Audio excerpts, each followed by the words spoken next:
Hello and welcome to Faith Informed, an Engage International podcast where we seek to clarify truth claims, challenge prevailing ideologies, and commend the faith.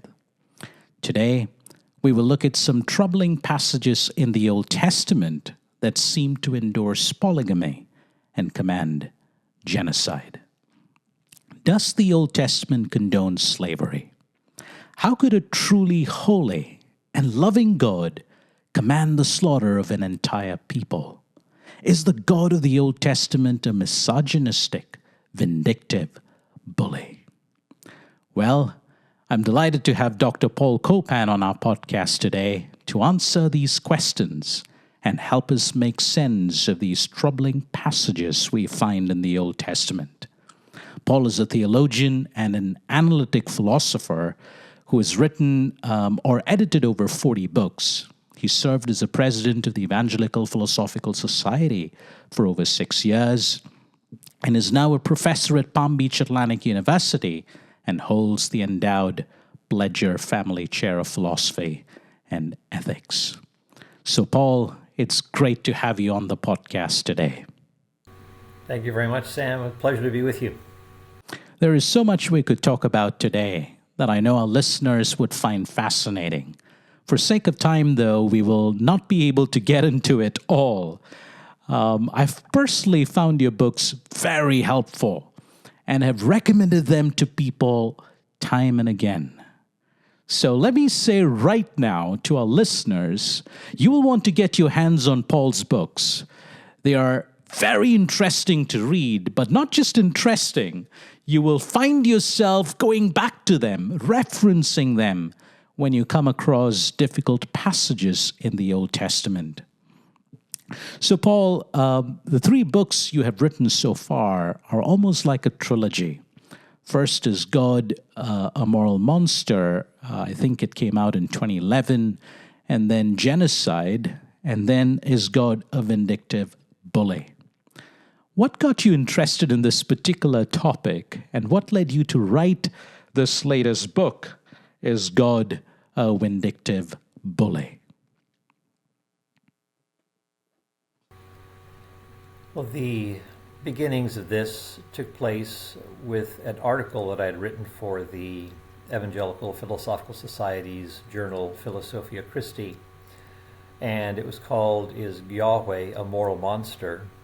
And it responded to the new atheists, Sam Harris, Christopher Hitchens, Richard Dawkins, Daniel Dennett, and their launch to fame or infamy was through the happenings of September 11th, and they came out not just condemning Islam, but all religion as being poisonous and evil and harmful.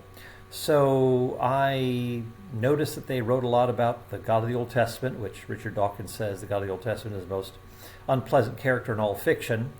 And so I started to work together an article that responded to a number of their claims, their charges, typically unsubstantiated, just without any real research being done, just launching out against the God of the Old Testament. And so that article was well received, has been referenced a bit, and has been pointed to as a helpful article for a number of people, and that led me to see that some more work in this area would be valuable and would meet a need in the life of the church and beyond, to address the questions that many people had about the God of the Old Testament. And so the book Is God a Moral Monster? Then is God? Did God really command genocide? And then Is God a Vindictive Bully? They kind of came together in a natural sort of way. Of course, the Moral Monster book came out of that article, and then the book is Did God Really Command Genocide? Matthew Flanagan, fellow philosopher, theologian, and I co-authored that book to focus particularly on the issue of warfare in the Old Testament, and we looked at it from a a range of perspectives. We looked at some of the issues related to ethics and just war. We talked about the matter of the Crusades, and we also compared Islam and the Old Testament warfare scenarios. Also did a number of things related to philosophy and divine command theory and how to make sense of these unique divine commands to drive out the Canaanites, and so forth. And then the follow-up book to that came, is God a Vindictive Bully. It covers a lot of material related to Old Testament ethical challenges, but there is the pushback not just on critics from without the church, like Richard Dawkins and Daniel Dennett and so forth, but also critics from within. I call them people like Greg Boyd and Eric Seibert and others who say that the God of the Old Testament, when it says, "Thus says the Lord," well, that's not always the case. It could be just the ancient Near Eastern author or person who is the narrator, and it says, and basically if it's something that is harsh or severe, well, that's not the God, the actual God. That's just the textual God. And so Greg Boyd especially makes this distinction that the textual God, even though he claims to be speaking for God, may just be reflecting his own filter of a fallen ancient Near Eastern author who is violence prone and bloodthirsty and so on. And so that is the pushback that I give against Greg Boyd, the critics from within, to say that actually when you look more closely and don't do a lot of cherry picking, which Greg Boyd does a lot of, that there is a very strong coherence between how the Old Testament, quote, textual God is being presented and the actual God of the New Testament. And so I walk through a number of these scenarios and show how there is an identicality between the two rather than there being at odds with each other. So those are but I tackle things like in addition to readdressing some issues related to war and women and servitude in the Old Testament, I bring in a lot of new material. I also look at things like Elisha and the bears, or the flood of Noah, or the firstborn of Egypt, the imprecatory psalms, the harsh-sounding psalms, questions about God's hardening Pharaoh's heart, and so on. So I deal with a number of challenging topics, kind of continuing the series and adding new material. So anyway, I try to avoid as much overlap as possible with this most recent book, to try to give people as much new material as I can. You just pointed out Greg Boyd, Peter Enns, and others, the critics from within. So in your book, you seek to respond to critics from within the church, like Boyd, who claim that Moses and the Old Testament prophets were mistaken about God's commands and his character. And the critics from without, like Dawkins, who accuse the Old Testament God of genocide, racism, and violence. So let's start with the critics from without, the new atheists. I've heard you say that the title for this book comes from a quote by Richard Dawkins, which you just referenced as well, that the God of the Old Testament is arguably the most unpleasant character in all fiction. Now, it's quite interesting that Dawkins uses the word unpleasant rather than evil, because if he would have no grounds to judge the Old Testament God as evil. The Old Testament narratives and commands to destroy people pose a problem only if objective morals exist and human beings have intrinsic value and worth. So for the atheist who denies the existence of God, how can he possibly ground intrinsic value in objective morality? And if there are no objective moral values and duties, if there is no standard of goodness, on what grounds can we call into question such commands? Wouldn't the atheist have to appeal to a theistic worldview? Wouldn't he have to assume a moral standard to even raise meaningful objections to such passages in the Old Testament? Well, yeah, this is, of course, the big problem with someone like Richard Dawkins, who says that the universe basically is what we have come to expect it is. If there is no, if it's just the product, if they're just selfish genes and electrons and nothing more, then he says we're simply dancing to the music of our DNA, and that at bottom there is no good or evil. There's nothing but blind, pitiless indifference. So Richard Dawkins, however, the book The God Delusion that he authored came out of a BBC production calling religion the root of all evil. So here he is on the one hand saying that there is no evil in a world of selfish genes and electrons, but on the other hand, religion is evil. So which is it? And of course, Richard Dawkins is hiding behind a naturalistic worldview and uses that as his cover, but he's not afraid to launch salvos against those who are, quote, religious, because he can simply use the language that does come from, say, a theistic framework of good, evil, and so forth, borrowing from that in order to sustain any kind of critique against the Christian faith, against the challenges that we see in the scriptures. But again, where does human dignity come from? Where does the standard of goodness come from by which we judge something to be evil or a deviation from the way things ought to be? It presupposes a kind of design plan. So we can talk about a number of things that are problematic with Richard Dawkins' approach.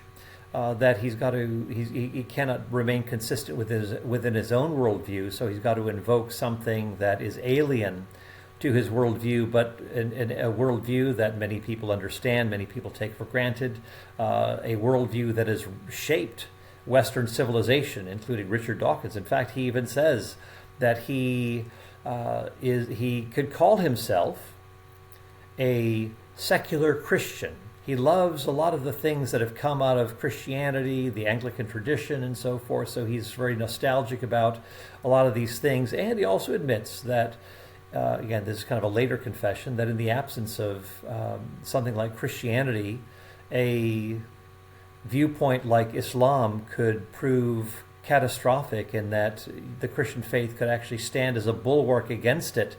So he's at least admitting that not all religions are, as it were, created the same, that they're not all created equal, but that there are some remarkable differences between, say, the worldview of Islam, as Muhammad, for example, depicted it and represented it, and how, say, Jesus,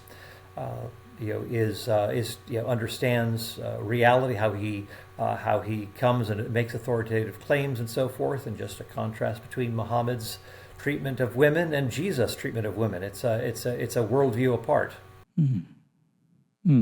I like how you said that people like Dawkins hide behind a naturalistic cover and use language that comes from a theistic worldview like good and evil. They have to borrow from a theistic worldview to even sustain any critique against Christian theism. But the atheist could say, you Christians adore and worship a God who issued such commands that are clearly not good. A morally perfect being would issue commands that are good, and his commands must reflect his moral perfection. But just look at the Old Testament. In Deuteronomy chapter 7, God commands the killing of the Canaanites. And interestingly, in Deuteronomy chapter 20, I believe, we read that the Israelites are commanded to kill not just the Canaanites, but everything that breathes in the land. So how can a possibly good and loving God command the Israelites to commit genocide and issue a command such as kill everything that breathes?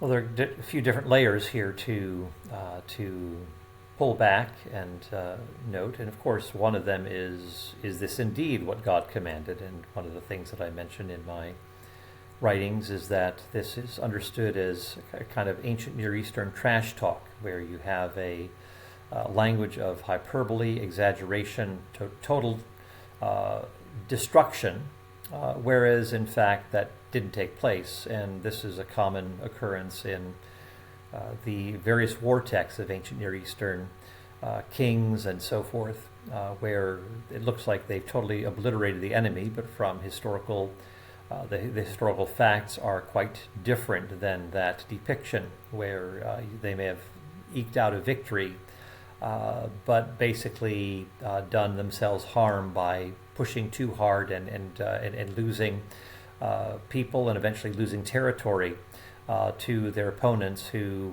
basically fought until like Egypt was terribly weakened and so forth. But it looks like Pharaoh has totally conquered them. There's nobody left, no opponents to stand against him. So the scriptures also use that kind of language, except they also talk about lots of survivors. So in obedience to God's command, there are still lots of survivors. So what is happening? Well, it does reflect that kind of hyperbole or exaggeration that is going on in ancient Near Eastern texts, including the intensification of that language in Deuteronomy 7 and Deuteronomy 20, which we can come back to in a bit. But we can also talk about the question. I mean, admittedly, there are Christians who do maintain that this was a unique and unrepeatable event of a genocide command, that people like John Calvin and others did maintain that.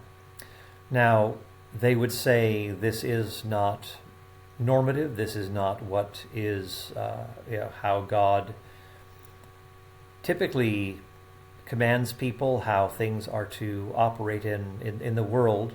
But there may be certain exceptions, and of course God, being the one whose commands are behind moral duties, that God issues this command again for reasons that he has, justifiable reasons that he has, and that God shows himself to be someone who is patient and loving and kind and perseveres with the people of Israel even though they are flagrantly violating his covenant, etc. So God is patient and so forth. He shows his grace, and that God, even in the short term, if the Canaanites are problematic, in the long term, God desires to bless them. So we see even these harsh commands that are cushioned by God's broader intentions for humanity, and that the Canaanites are engaging in acts that would be considered criminal in any modern society: incest, bestiality, ritual prostitution, infant sacrifice, that there are reasons behind it. And God waits over half a millennium until he actually commands the Israelites to drive out the Canaanites. And again, the Canaanites are to be driven out. That's the main command. The command is not to slaughter them. Basically 3-to-1. The proportion is to drive them out, to dispossess them, and so forth. And technically, if the Canaanites had paid attention to the signs and wonders that they saw happening with Israel, they could have fled without any blood being shed. They could have simply removed themselves. And there were groups of people, Canaanites, who aligned themselves with God because they recognized his greatness and so forth. So the Canaanites had opportunity, they had choices. In fact, in most of these battles, it was they were defensive battles that the Israelites fought rather than offensive ones. So we can also include those sorts of factors in the picture. But keep in mind too that God is a cosmic authority, and that he will be issuing commands. Not that God doesn't have any commands. God simply issues commands, and what they are will be morally justifiable. God doesn't. God is the standard. His character is the standard. But God is also tough or severe, and God finally says at a certain point, that's enough, and that God will take action and to remove those things that are going to be detrimental to, say, Israel's fulfillment of its identity and mission, to bring blessing to all the ends of the earth. And if there is some compromise in terms of its identity, in terms of its beliefs, its worldview beliefs, there's something that encroaches upon that, such that Israel can no longer carry out its divinely commissioned task, then the salvation of the world is itself in jeopardy. So we have these sorts of things to consider, that there is a larger context, a larger narrative that ought to be considered, rather than just simply looking at the specific commands that are here. But we can expect that if God is a perfect moral authority, then there are going to be places where God is going to push back upon our own lives and to challenge us, that God will convict us, that God will remind us of how far short we fall of His glory. So God as a cosmic authority does have a severe side to it. And as C.S. Lewis said about Aslan, the Jesus figure in the Chronicles of Narnia, that Aslan is good, but he is not safe. And I think a lot of people latch on to an idea of a God who is perfectly safe. And that's not what we see in Scripture. Jesus himself is both a loving, gentle Savior, but also one who we read about the wrath of the Lamb, and that Jesus will rule the nations with a rod of iron. So we see both the kindness and severity of God, and that's what I emphasize in my book, is God a Vindictive Bully. That if you, like the new atheists, they want to emphasize the severity of God and ignore the kindness of God, and on the other hand, the critics from within will emphasize the kindness of God but ignore the severity of God. And Paul brings them together in Romans 11:22. Behold then the kindness and severity of God.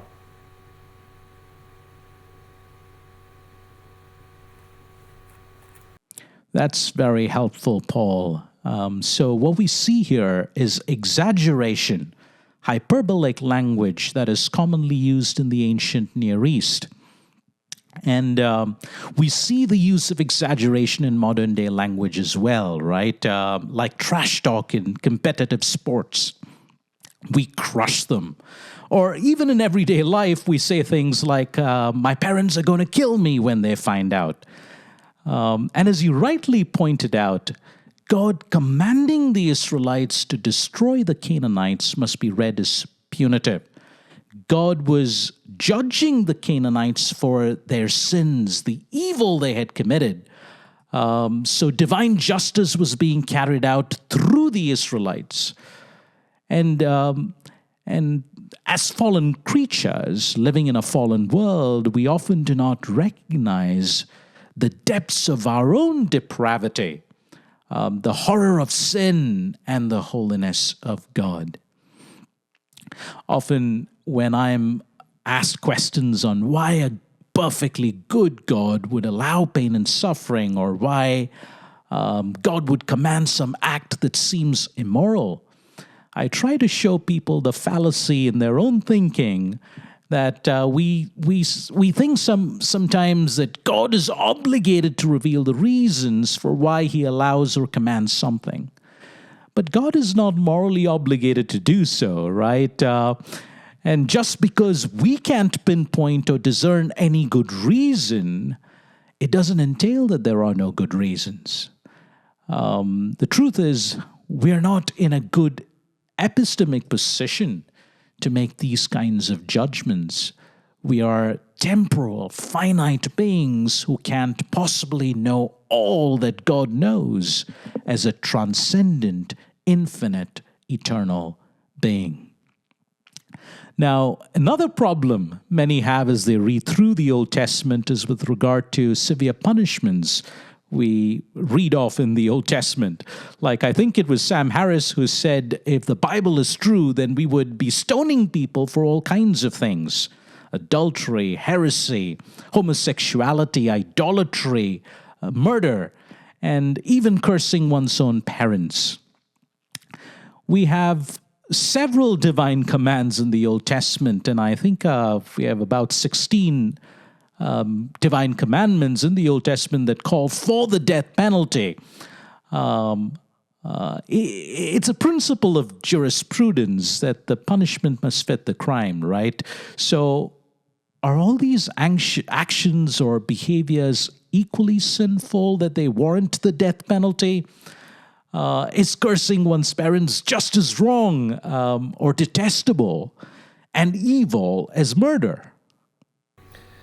Well, even if you do have, say, the death penalty, potential death penalty for a number of offenses, 16 of them in the Old Testament, you can still have differing degrees of sin. We see that in Matthew chapter 5, where Jesus differentiates between, say, lust and adultery, or kind of a hateful anger and murder. What Jesus is pointing out is that they're both sinful, but they're not equally sinful. They're both sin, but not equally sinful. And so Jesus, for example, when he's been turned over to Pilate by the religious authorities, Jesus says that they have the greater sin. And even in the Old Testament, we do have degrees of sin, the unintentional sins and intentional sins mentioned in Numbers 35.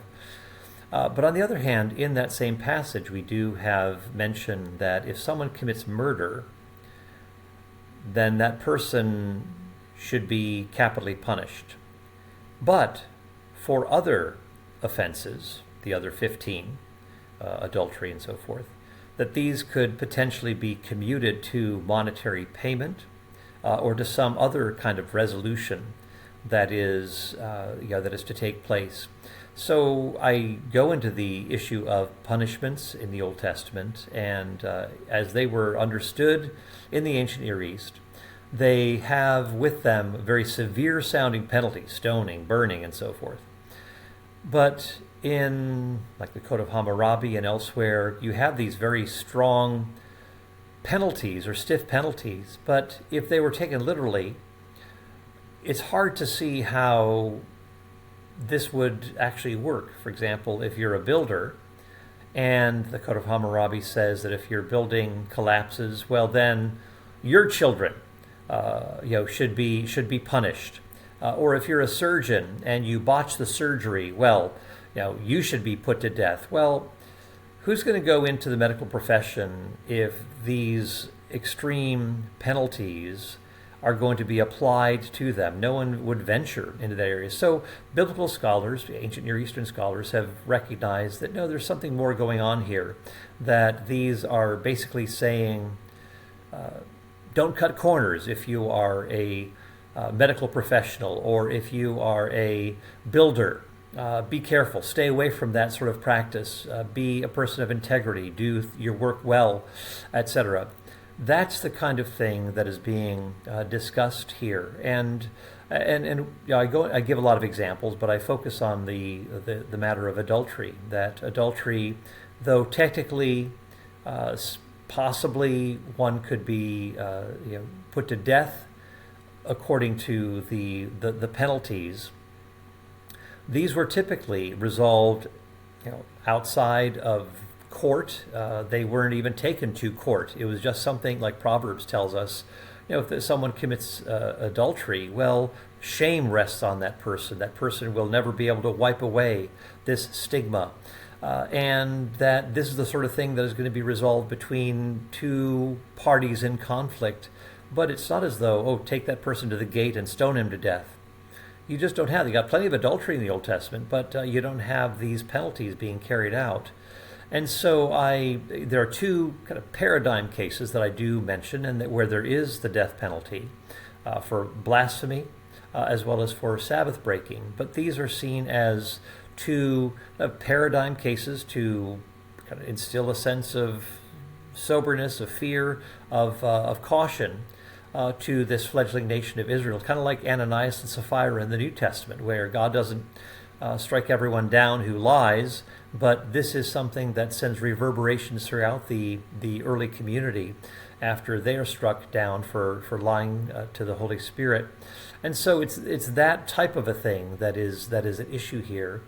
And so like I said, I spend 3 chapters talking about these penalties in the Old Testament as well as in the ancient Near East, and that these are generally taken as being hyperbolic, as sending a kind of setting an alarm bell or a warning to people, but again, not that these were typically understood to be taken as literal. So, would it be fair to say that in the Old Testament, when we see such commands and the prescribed severe punishments for violating them, it is meant to communicate the seriousness of the crime. Sure, yeah. It is basically helping people to align with God's priorities, that these severe warnings are given to highlight that, one, this is something that God hates, and secondly, to avoid those things. Don't even go near to this. But as I said before, there was this understanding that these penalties are not going to be strictly implemented, that there are, scholars generally agree that except for murder, all of these other these penalties for these other crimes could be commuted to some sort of a monetary payment. So that's typically how things operate, and we see that illustrated over and over again in the Old Testament. Now, I want to move on to another hot topic: slavery. Slavery in the Old Testament. In the Old Testament, we see language that seemed to suggest that the slave was nothing but mere property. For instance, in Exodus chapter 21, I think it's in 20 and 21, we read, anyone who beats their male or female slave with a rod must be punished if the slave dies as a direct result of that beating. But they are not to be punished if the slave recovers after a day or two, since the slave is their property. Now, this seems very troubling. For if human beings have intrinsic value and therefore rights, then how come there is no prohibition against owning slaves? And how do we make sense of such language used for humans? Mere property. I mean, it doesn't say mere property. It says the slave is their property. So it seems like an owner could physically abuse a slave without impunity. So does the Old Testament condone slavery? If not, how are we to understand slavery in the Old Testament? Well, the question presupposes, what do you mean by slavery? Many people assume that the slavery here, or the servitude here, is just like that of, say, the colonial era or the antebellum South. And there was often very little regard for the life and well-being of the slave and his family. And that the word, unfortunately, in many modern translations, the term slave or slavery is used, and it brings up all sorts of negative connotations that are far removed from the ancient practice of servitude.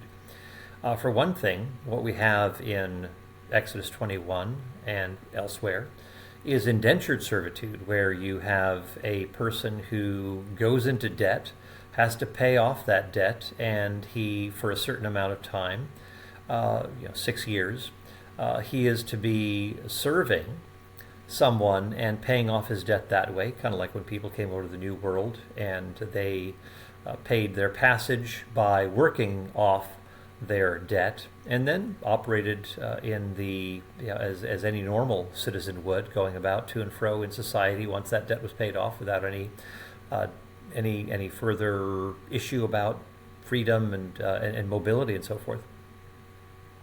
So that is the sort of thing that we have going on here. Now, interestingly, the term, of course, that you were quoting, that this is his property. Well, the term is silver, so not property.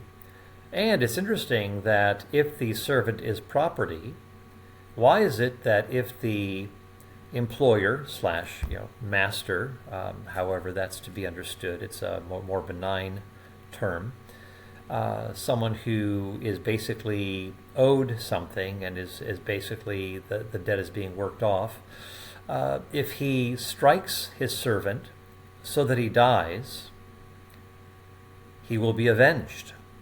What does avenge mean? That's a word typically used of a death penalty. So if this is just a piece of furniture, a bit of property, what's the big deal? But if there's a death penalty associated with it, we have something far different than merely silver, merely property.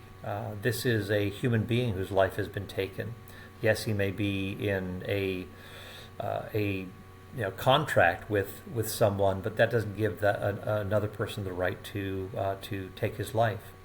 Okay, well then, what about what if it goes on to say that if he survives, after a couple of days, if he's been struck and can walk around after a day or two? Well, does that mean that there can be any sort of beating of the servant without any concern for his well-being, without any penalty? Well, a couple of things to keep in mind here. Notice that if the eye of a servant in the same chapter, the eye is gouged out or the tooth is knocked out, well, the servant gets to go free.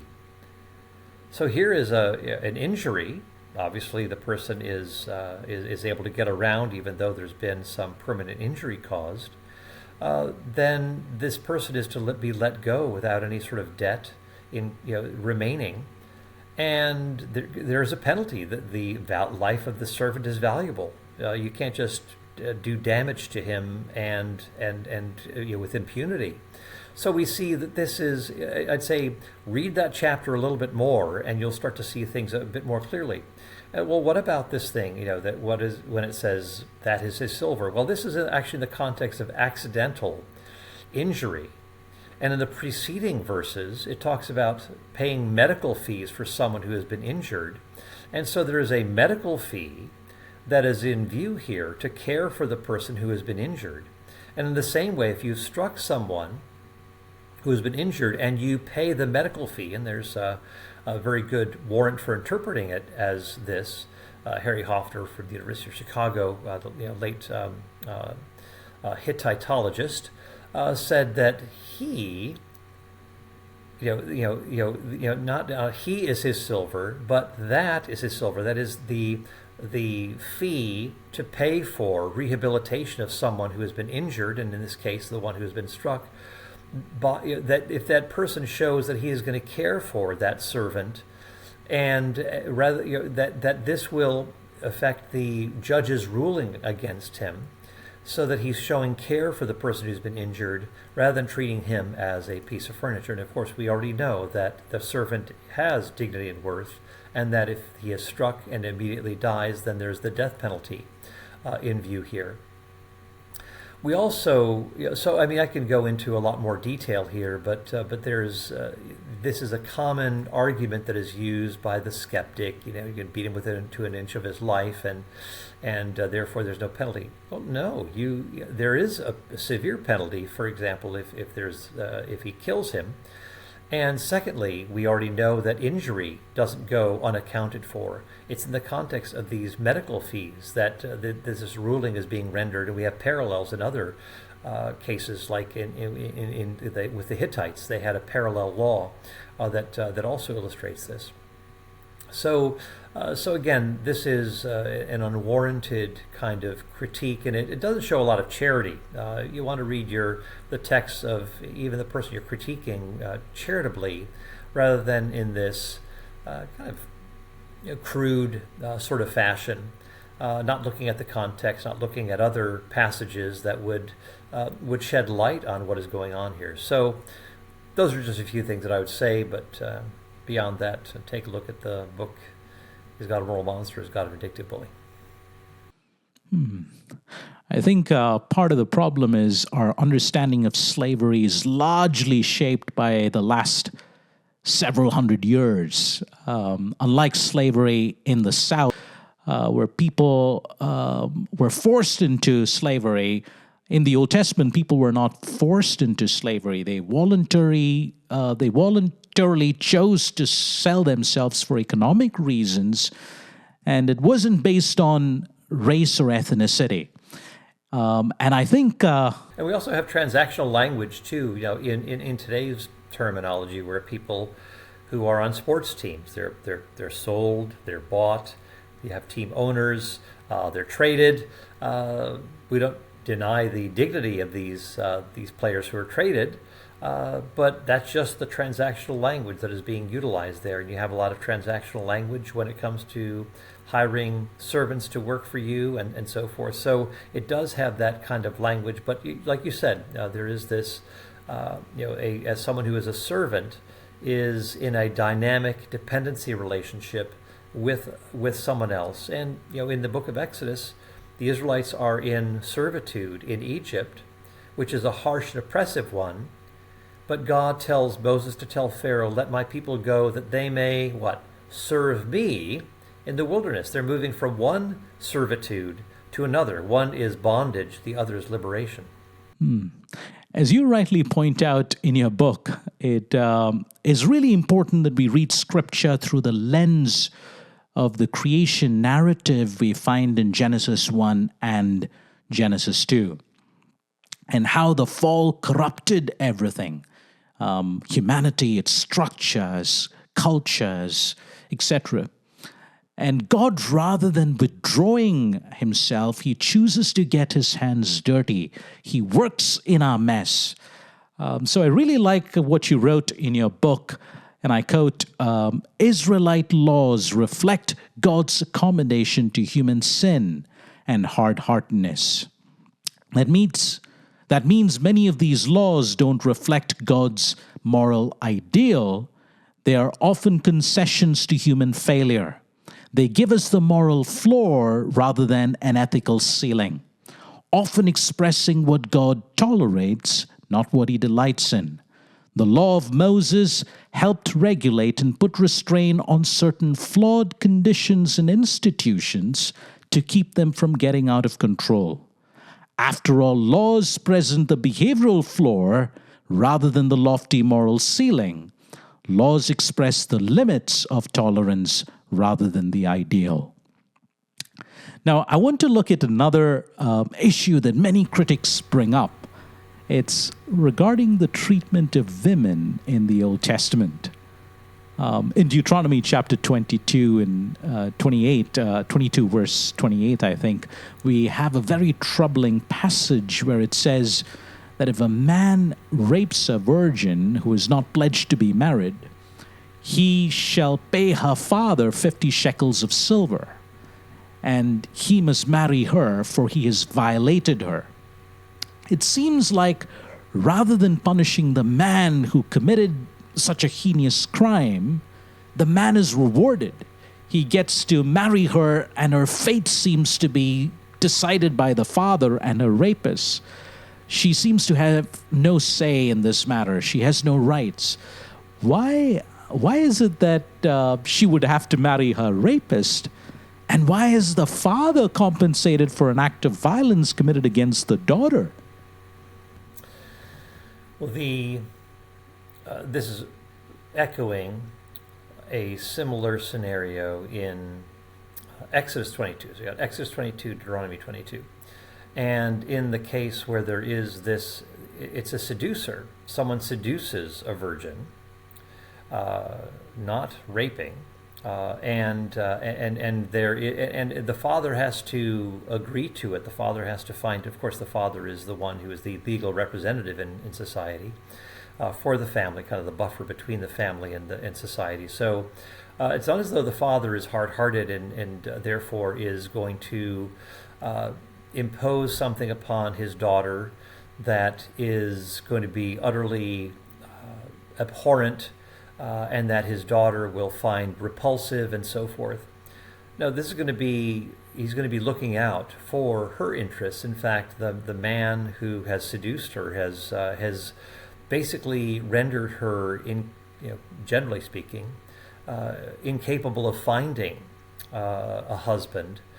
Because she will be considered someone who has already had sexual experience and so would be less likely to find a husband in that setting.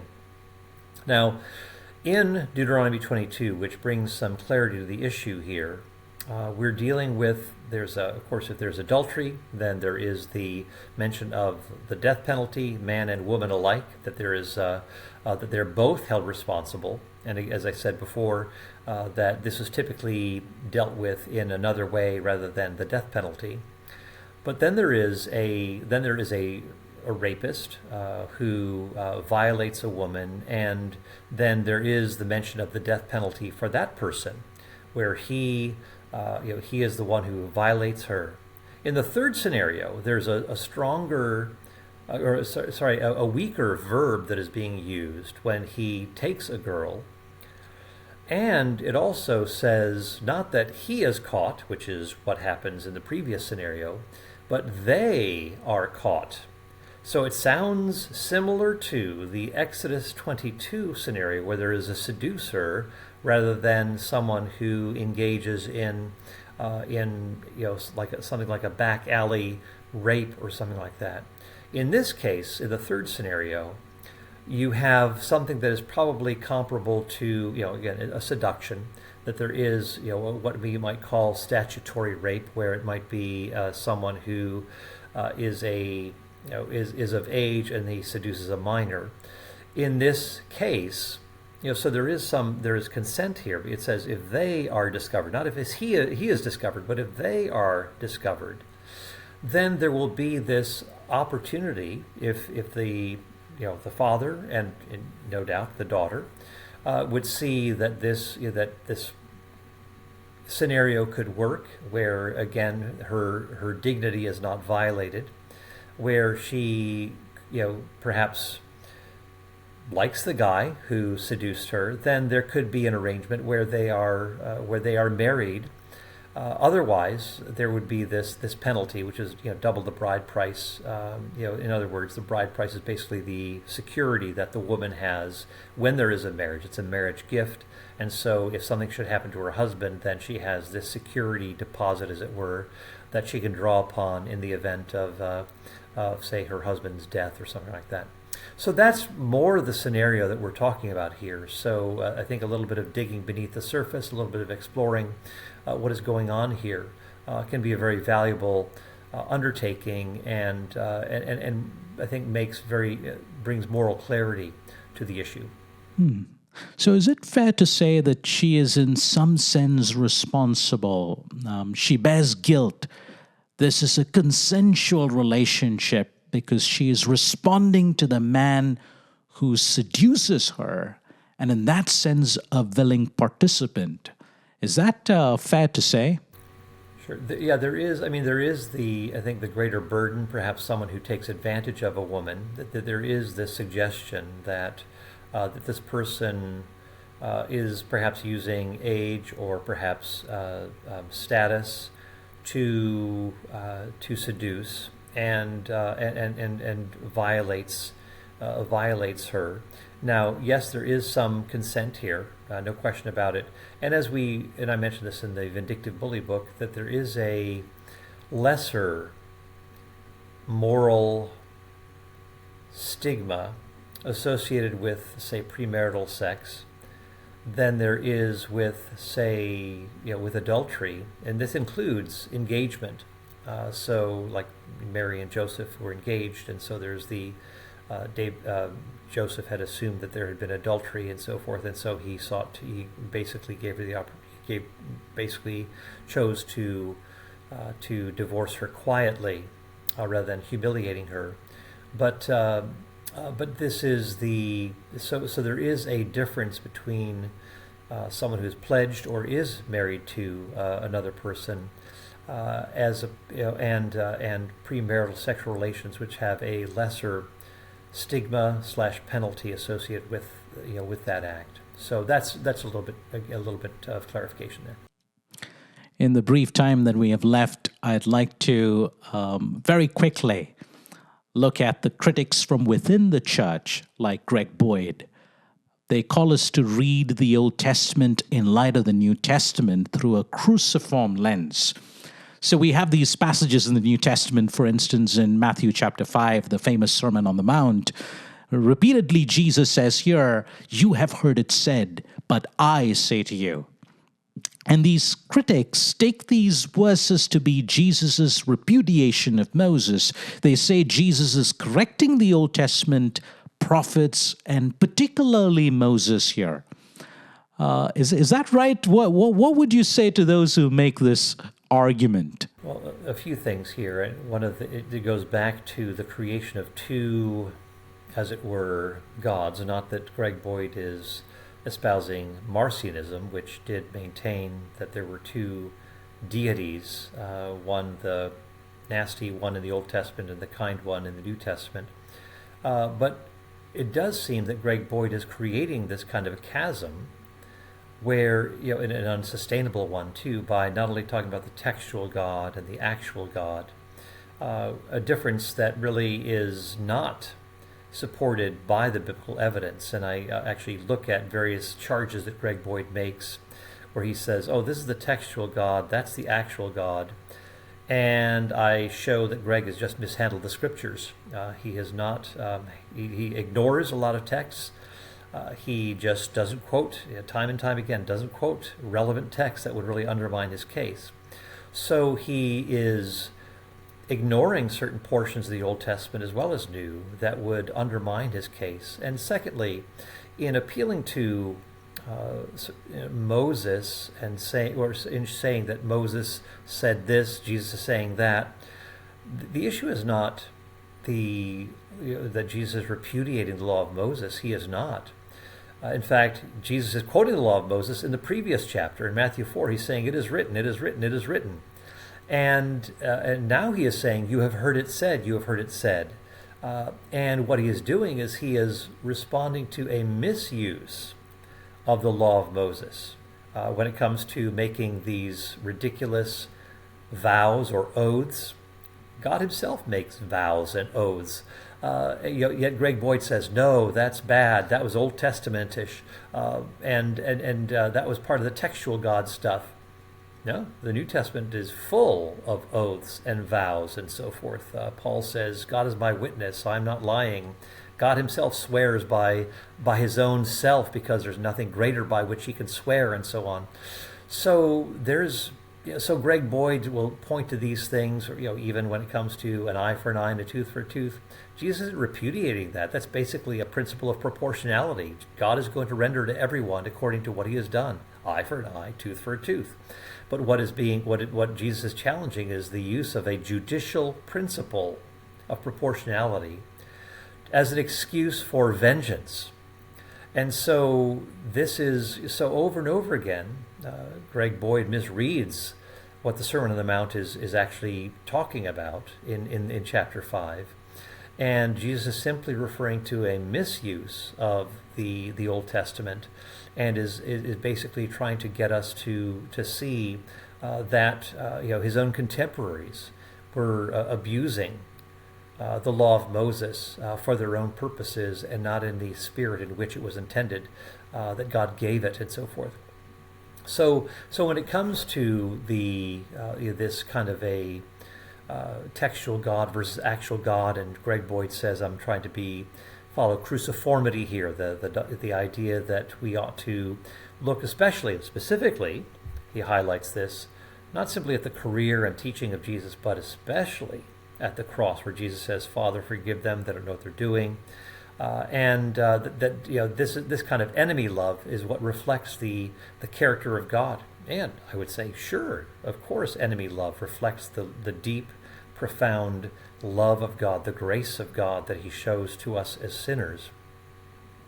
But what about Jesus turning over tables in the temple?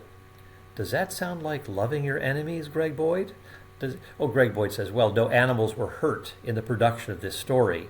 That Jesus was just simply cracking the whip and driving out animals, and that no one was hurt. No animal was hurt even. And I think this is just kind of straining at things. There are other texts that Greg Boyd conveniently ignores, like, Jude 5, for example, where it's a Christological reading of the Old Testament, and the best manuscripts say Jesus, after he had delivered the Israelites from Egypt, destroyed those who did not believe. Jesus is engaged in destroying people.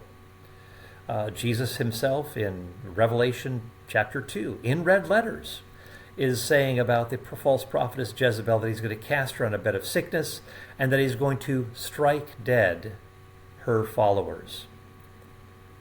We can go on. Jesus says in Matthew 18:6 that if someone leads one of his little ones astray, it'd be better for him to have a millstone hung around his neck and to be drowned in the depths of the sea. God is, Jesus himself, is striking down people in the New Testament. Think of Ananias and Sapphira. Think of Elymas being struck blind by the hand of the Lord, or in Acts chapter 12, where the angel of the Lord delivers Peter from prison at the beginning, but then the same angel of the Lord strikes Herod dead because of his arrogance at the end of that same chapter.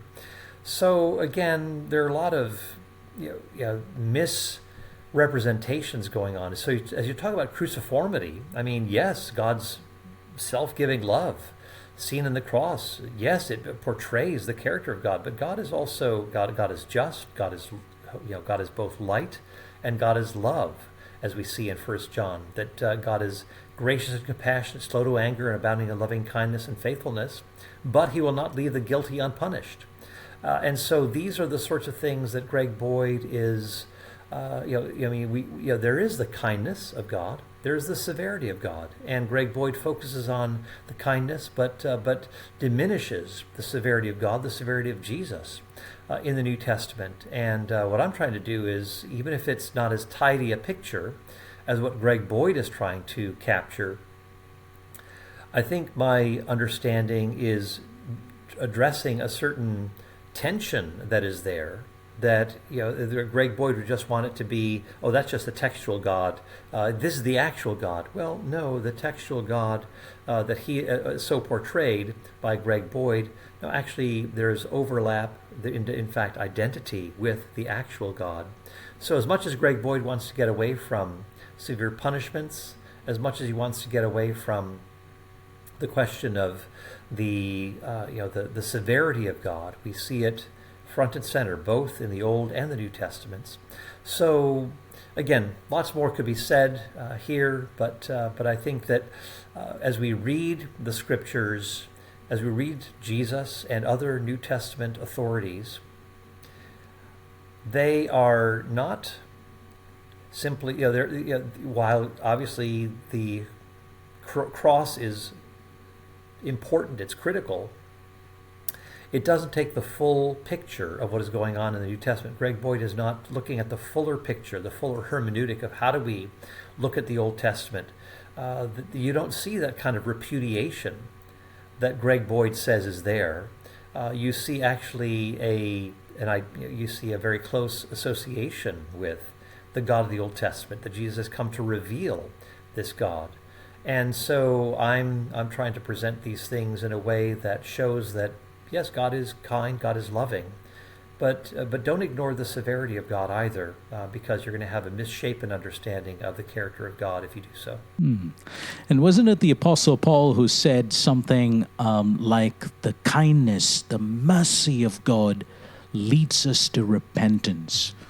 And if we don't respond to God's mercy, his kindness, then we will be subject to the wrath of God, the wrath of the Lamb, as we read in Revelation, I believe. And Jesus himself taught a lot on hell, right?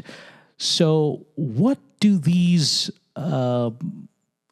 critics from within the church make of passages in the New Testament that speak of divine judgment and hell? And the language that's used, particularly when Jesus talks about hell, the gnashing of teeth and describing the torment in hell. Yeah, and not to mention the very strong, very prophet-like language of Jesus promising judgment on Israel, on Jerusalem in particular, at the hands of the Romans in AD 70. Jesus is cursing the fig tree, a picture of Israel. That judgment is falling, and Jesus is doing the cursing. And so we see that there's a great severity. And even as you read the parables of Jesus, that even when the person, the unforgiving servant, Jesus steps out of the parable and then says, when it comes to that severity, so will my heavenly Father do to any of you who does not forgive his brother from his heart. So those are important texts, and I think Greg glosses over a number of those sorts of parables and tries to, I think, wriggle out of them. But I think that the parables have, that they're not just talking about something. Jesus is often commenting on the parable, so he's stepping outside the parable, as it were, where there is a severe master, a severe king, and so forth. That these are the sorts of things that you're getting a clue of the attitude of God in these sorts of parables, and that this is not to be taken lightly. There's this great severity. As we close today, my final question for you is with regard to the imprecatory Psalms. In Psalms, we read a number of vengeful and disturbing prayers, such as Psalm 109, the psalmist prays against those who speak against him, those who oppose him. May his children be fatherless and his wife a widow. And Psalm 137, I think, we read, "Blessed is the one who seizes your infants and dashes them against the rock." The language used here is very disturbing, And how do we make sense of these prayers, especially in light of Jesus' prayer on the cross, "Father, forgive them"? And how do we make sense of these prayers, particularly because these prayers seem to be in direct contradiction to the teachings and the life of Jesus? For Jesus on the cross, the Bible says, did not retaliate. Jesus taught his disciples to pray for and not against those who persecute them.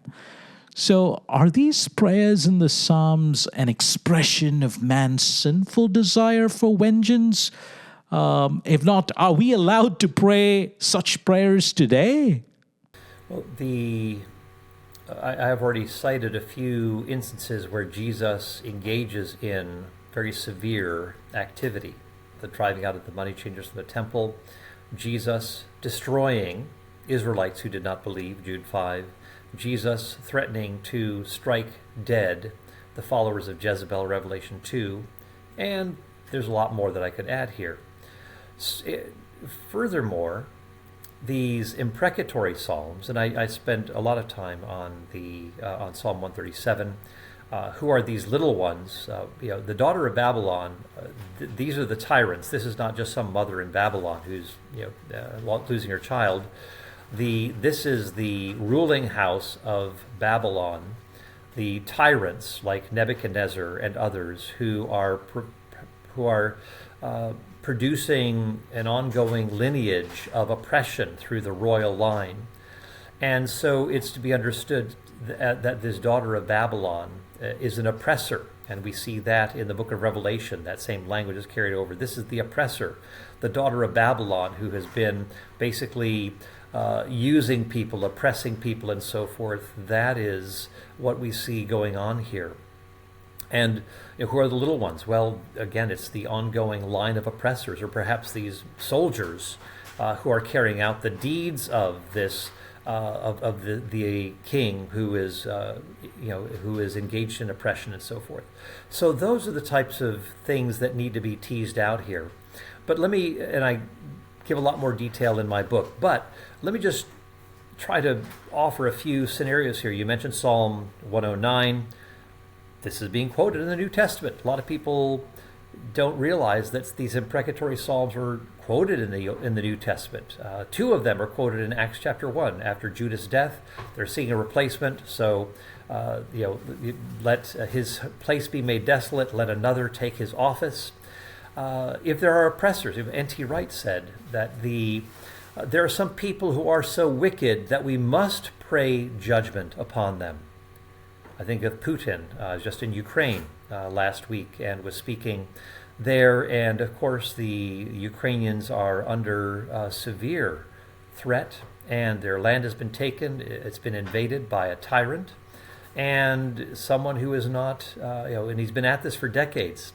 He's a thug, and so so it is right to pray against those who are oppressors, to call for an end to their lives, or at least to stop their influence from having the kind of effect that it has. And so, like N.T. Wright said, some people are so wicked you must pray judgment against them. And if that means that, okay, if you pray and the Lord strikes down Putin, well, yes, his wife will be a widow. His children will be fatherless. That's just what goes along with that kind of a judgment. So it's not a personal sort of a thing, but it is something that is just a natural consequence of praying judgment upon the wicked who are oppressing. We could also add that you have these kinds of prayers in the New Testament. Paul quotes in Romans 11, he quotes from the imprecatory Psalms as well, that the Lord would blind their eyes and break their backs. Paul is doing this. He's using imprecatory Psalms. So even though the New Testament moves into a greater emphasis on grace, on forgiveness, on blessing rather than cursing, it's not as though cursing has gone away. It's not as though that there's only blessing and nothing more. In fact, the redeemed martyrs in Revelation chapter 6, they cry out to the Lord, who is, again, holy and just. How long until you avenge our blood that has been shed by those who dwell upon the earth? So here these redeemed martyrs calling from heaven under the altar, asking the Lord to finally do what he has promised, namely to render to everyone according to his deeds. If they have done this, Lord, you do so to them. Again, the principle of proportionality, the principle of God's concern for those who are his people, that those who bring curses upon them, those who bring judgment upon them, or bring harm to them, then it is appropriate to pray for judgment. Doesn't mean that in our personal relationships we don't pray for our enemies, a nasty boss at work or cruel neighbors or something like that. Yes, we don't take matters into our own hands. We entrust them to the Lord. We are to be kind to them and so forth. But it doesn't mean that there isn't a place for calling on God to bring judgment upon those who oppress, those who tyrannize, those who dehumanize. So that is, you still see the severity of God in the New Testament. That is not something that goes away. And we see plenty of texts in the New Testament that reveal that very fact to us, that these things are very plain. Behold then the kindness and severity of God. So we as Christians who love God and our neighbor, when we see violence, when we see evil of the worst kind, we must have a righteous anger, and we would want God to bring judgment. And in praying for God to bring judgment, we are aligning with God's will in bringing justice into the world. So in that sense, we are partnering with God to bring about a good justice into this world. Is that right? Yeah. In fact, I use Psalm 139, which uses that same language. You have the psalmist who is saying, Lord, you have searched me and known me and so forth. And then you come to all of a sudden kind of a quick shift. Lord, don't I hate those who hate you? Lord, how your enemies have risen up against you, men of bloodshed. So here's this language of violence and so forth. And David is saying, Lord, those who oppose you, I oppose. I stand with you. I align myself with you and your purposes. But then the psalmist kind of changes dramatically again, but says, search me, O God, and know my hearts. Try me and know my thoughts, and see if there is any wicked way in me. So we've got to, so basically the triad that I use in the book is, one, Lord, work in their hearts. We want terrorists. We want Putin to come to know the Lord, to repent. God desires for all people to repent. We ought to as well. But we also pray for those who continue in their wicked ways to oppress and dehumanize. We say, so work in their hearts, or stop their hearts. Or, but we can also add, and also work in my own heart to make sure that there is no wicked way in me, that this doesn't come out of vengefulness, but rather aligning myself with your purposes, that you are the one who must do the carrying out of justice. That is not something that we take into our own hands. So that is really in a sense, the repeated, if you wanted to summarize what is going on with the imprecatory Psalms, you see that those three features in so many of those Psalms. And so it is not inappropriate to pray those things for those who are dehumanizing and oppressing, but always desiring for their repentance, but for God to bring about his just purposes, and which includes rendering to everyone according to his deeds, as the martyrs in Revelation remind us. Thanks so much, Paul, for helping us think through these difficult passages and being on the podcast today. I really enjoyed our time together. If you enjoyed today's episode of Faith Informed, please subscribe and leave a review. If you subscribe on YouTube, please make sure to click on the bell icon as well, so you're notified when a new video is released. If you see this post on social media, I'd really appreciate if you could help me spread the word by clicking like and sharing it with your friends.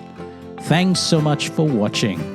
I'll see you next time right here on Faith Informed.